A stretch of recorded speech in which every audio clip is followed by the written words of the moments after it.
Kiyomizu-dera is the most popular temple in all of Kyoto, and it's usually crowded, often with lots of tour groups.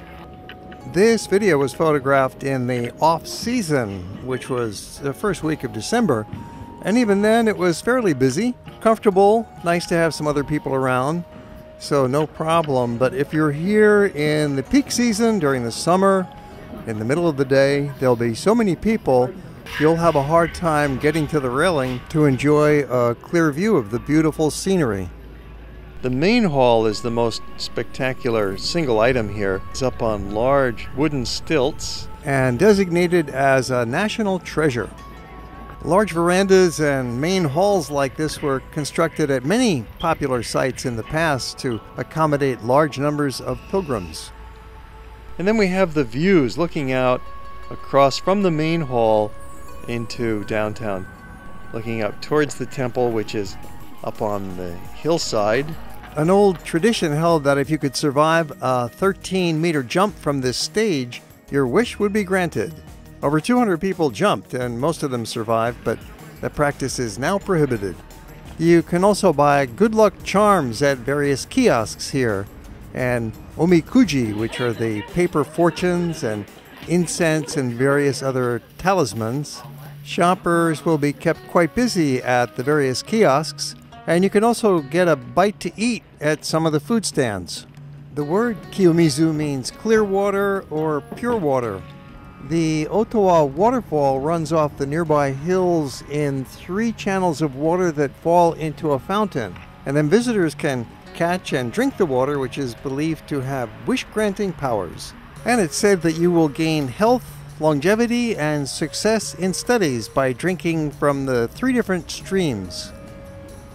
These typical incense burners offer a smoke that's designed to chase away the evil spirits. The temple is actually so old that it predates Kyoto itself. It dates back to the 700s, before Kyoto was founded as a city. Of course, the structures have been rebuilt numerous times since then. There are some 30 buildings here on the temple grounds, and most were constructed in the early Edo period, the early 1630s. And the different altars and shrines within the temple grounds, images of the Buddha here and there. There's a Shinto shrine just as part of the temple complex, as you often find here, the Buddhist and the Shinto blended together, the 2 religions harmoniously coexisting in Japan. Kiyomizu-dera has something for everyone. First of all, it's an important religious site where serious pilgrims come to pray. Young people come looking for good fortune. Visitors arrive to see the sights. History buffs have much to admire. Shoppers are made happy by vendors, and all fall under the spell of Kyoto's most popular temple. During the busy seasons, this temple gets extremely crowded with the tour groups. They come by the busloads, but generally early December is a wonderful time to be touring the temples of Kyoto. It's just not very crowded. There's a monk waiting to receive some offerings. For the rest of this segment, we have a different focus. We're going shopping on a very quaint and historic series of lanes just in front of Kyoto's most popular temple. There are some small shops inside the temple, but the main action for shopping is outside on the pedestrian lane leading up to the temple. As you find typically throughout Japan, a main temple has a shopping street leading to it, something like the inevitable gift shop at the exit of a museum. A similar shopping arrangement like this has been around for hundreds of years, originally set up to supply the pilgrims who are coming to the temples, and now it's to sell trinkets to tourists and offer some high-quality goods, as we'll be showing you. When you arrive here, you could start out with some shopping, or of course you could go into the temple first and then save your shopping for later. It just depends on your schedule and the timing and your preference. The shops are generally open between 10 a.m. and 4 p.m. or 5 p.m. A typical visitor to Kiyomizu would arrive by taxi, and the taxi will drop you off at one end of the shopping lane. It's a pedestrian lane. You can walk straight up this lane to the temple, and along the way you'll see ceramic shops and there's food stores. You can get some free samples of noodles and other good treats. But here's a tip. You also want to get onto the side street, which is even more interesting. Sannenzaka, which becomes Sannenzaka, the most famous historic shopping street in Kyoto.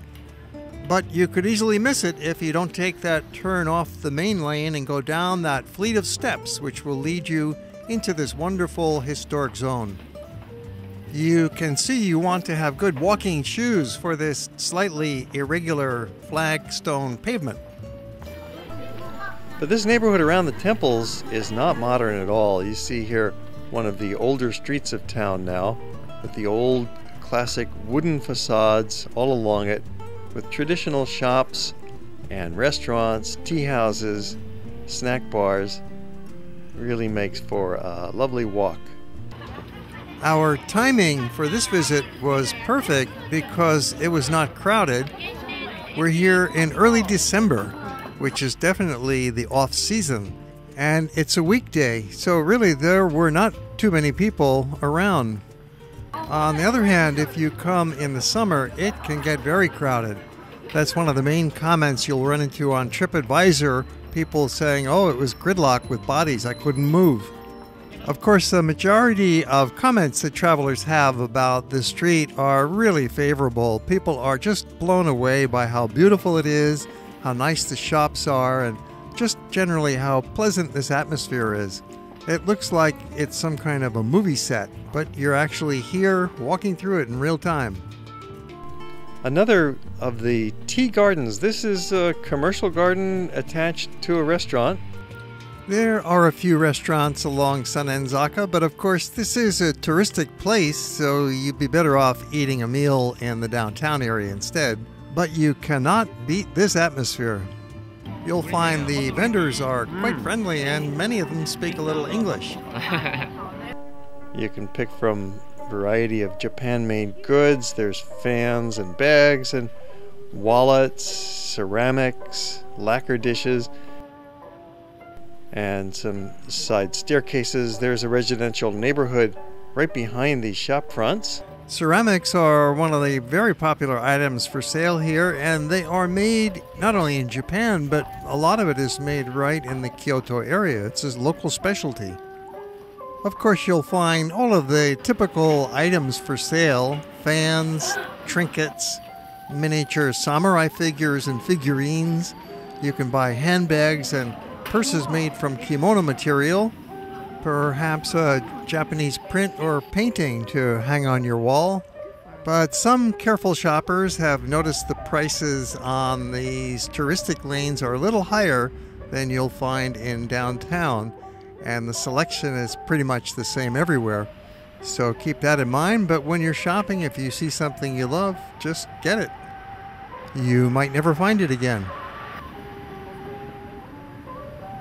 And here you might see what looks like some geisha in traditional costume, or perhaps Maiko, the geisha in training. Maiko, geisha? But no, actually these are Japanese tourists. It's a tradition here among some younger ladies to get dressed up like Maiko, and you pay about $70, $80 to one of the several costume shops in the area here. And so if you see geisha looking ladies carrying around their digital cameras and taking pictures of each other, well, they're not really geisha. They're tourists out having fun for the day. You can also hire a rickshaw driver who will take them around in the district and take their photograph for them, tell them some about the history of the area. We'll show you a little more of that at the end of this segment. We've left the little lane of Sannenzaka and returned to that main shopping lane that leads up to the temple called Kiyomizu-dera. It's a little busier up here. The shops love to hand out free food samples, perhaps a cup of tea, to entice you to stop and look at the merchandise. So this street is just a perfect spot for strolling and hanging out. You can sit down on a bench and just watch the parade of people go by if you like. Let's have a look at another shopping lane. This one is out in front of Ginkakuji Temple. We've shown you this wonderful Ginkakuji earlier in a different episode, which included a nice long walk in the Zen temple garden. Now we're going to show you the shops out front. It's no surprise that the shops along this temple shopping street are really quite similar to what you find in the other temple areas, and in fact what you find scattered around downtown. So we're just having a quick look and especially enjoying some of the food possibilities here. The free samples, the chocolates, the rice cakes, the tea, all sorts of goodies. It seems like some of the merchants speak a little bit of English, but it's really kind of hard to tell. You'll say something and they'll smile and nod back, but it's the language of food and gesture. Rice cake. Rice cake. With sesame? Some have sesame? Sesame. Sesame. Smells good. Rice cracker. Uh-huh. What have you got? Inside black sesame, strawberry, red beans, hot tea. Is that green tea? Green tea, please. Okay. You cannot resist such a friendly and polite offer, so go ahead and help yourself. You can see it's a fun diversion on your way up to the temple to shop along the way to Ginkakuji, but really the shopping lane over by Kiyomizu-dera is hard to beat. So we're going to take you back over there now and just cut you loose for the next few minutes for the rest of the program to let you enjoy the visuals while we play a little bit of music and show you more of these wonderful shops. This is part of our series on the temples and gardens of eastern Kyoto, the Higashiyama district, and also we'll take you downtown in some of our other videos.